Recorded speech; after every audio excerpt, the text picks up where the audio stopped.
Hello students, स्वागत है आप सभी के आपके अपने यूट्यूब चैनल्स पॉलीटेक्निक स्टार में। तो आप लोग का जो मोस्ट इम्पोर्टेंट टॉपिक है काव्य खंड गद्य खंड, इससे जो 5 नंबर का क्वेश्चंस आता है, 5 ऑब्जेक्टिव क्वेश्चंस पूछे जाते हैं, इसके जो भी लेखक है उसको नाम हम लोग देखेंगे।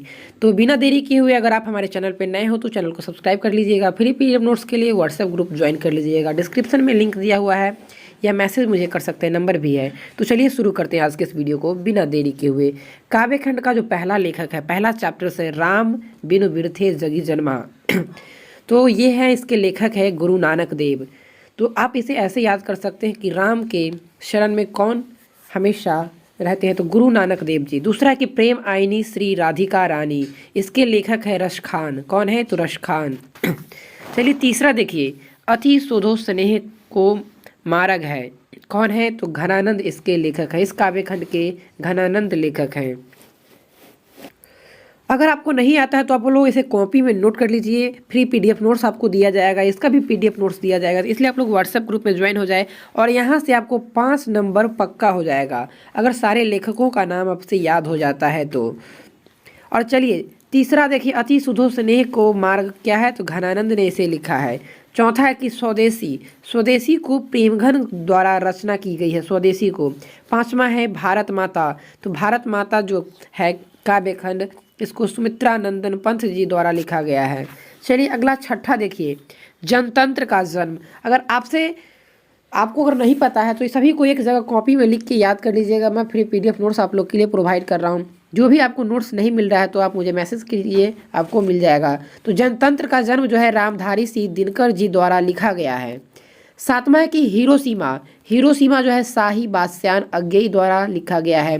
फ्री PDF नोट्स के लिए बार बार बोल रहा हूँ कि व्हाट्सएप ज्वाइन कर लीजिए। चैनल में पहली बार हो तो चैनल को अवश्य सब्सक्राइब करें। आठवां, एक वृक्ष की हत्या कुंवर नारायण द्वारा की गई है। 9, हमारी नींद बीरेन डांगवाल, भी है, कई बार पूछा हुआ है। 10, अक्षर ज्ञान अनामिका द्वारा लिखा गया है। अक्षर ज्ञान अनामिका, लौट कर आऊँगा फिर जीवनानंद दास। चलिए नेक्स्ट, मेरे बिन तुम प्रभु रेनर मारिया रिल्के द्वारा लिखा गया है। तो ये जो लेखक थे सभी काव्यखंड के लेखक थे, इसे आप लोग अवश्य याद कर लीजिएगा, बहुत ही इंपॉर्टेंट है। यहाँ से आपको 5 नंबर फिक्स हो जाएगा। अगर चैनल में पहली बार हो तो चैनल को सब्सक्राइब करके दोस्तों में अवश्य शेयर कीजिएगा। चलिए अब तो गद्य खंड के लेखक को देखते हैं, जो कि आपके एग्जाम में बहुत ही ज़्यादा इम्पोर्टेंट और VVI है। तो चलिए गद्य खंड के लेखक से पहले शुरू करते हैं। गद्य खंड में श्रम विभाजन और जाति प्रथा जो है गद्य खंड, उसको लिखे हैं भीमराव अंबेडकर। श्रम विभाजन और जाति प्रथा क्या है? तो निबंध है। इसको किसने लिखा है? भीमराव अंबेडकर ने। ये भी याद कर लीजिएगा कि श्रम विभाजन कैसी विधा की रचना है? तो निबंध है। चलिए दूसरा, विष के दांत क्या है? तो कहानी। ये भी साथ में याद रहना चाहिए कि विष के दांत आखिर क्या है? तो कहानी। लिखा किसने है? तो नलिन विलोचन शर्मा ने। नेक्स्ट, भारत से हम क्या सीखे, ये क्या है? तो संभाषण है। इसको लिखा है मैक्स मूलर द्वारा लिखा गया है। भारत से हम क्या सीखे। चैनल पे पहली बार हो तो चैनल को अवश्य सब्सक्राइब कर लीजिए, दोस्तों में शेयर कीजिएगा। चौथा कि नाखून क्यों बढ़ते हैं, ये ललित निबंध है, हजारी प्रसाद द्विवेदी जी द्वारा लिखा गया है। नाखून क्यों बढ़ते हैं, ये ललित निबंध है। पांचवा देखिए, नागरी लिपि, गुणाकर मूले जी द्वारा लिखा हुआ है, नागरी लिपि। छठा, बहादुर क्या है? तो कहानी, अमरकांत द्वारा लिखी हुई सुप्रसिद्ध एक गद्य खंड है। चलिए सातवां, परंपरा का मूल्यांकन क्या है? तो निबंध है। इसको लिखा है राम विलास शर्मा जी द्वारा लिखा हुआ है। जीत जीत में निरखता हूँ, ये क्या है? साक्षात्कार है। इसको पंडित बिरजू महाराज जी द्वारा लिखा गया है। नौवां है अभिमन्यु क्या है? तो ललित रचना, अशोक वाजपेयी द्वारा लिखा गया है।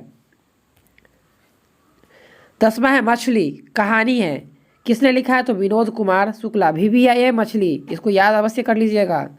11 देखिए, नौबत खाने में इबादत, यतीन्द्र मिश्र द्वारा लिखा गया है।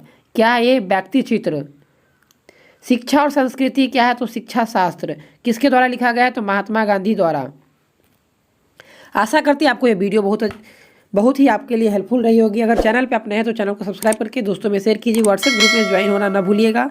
तो मिलते हैं एक नई वीडियो में एक नई टॉपिक के साथ, तब तक के लिए इतना ही। जय हिंद, जय भारत।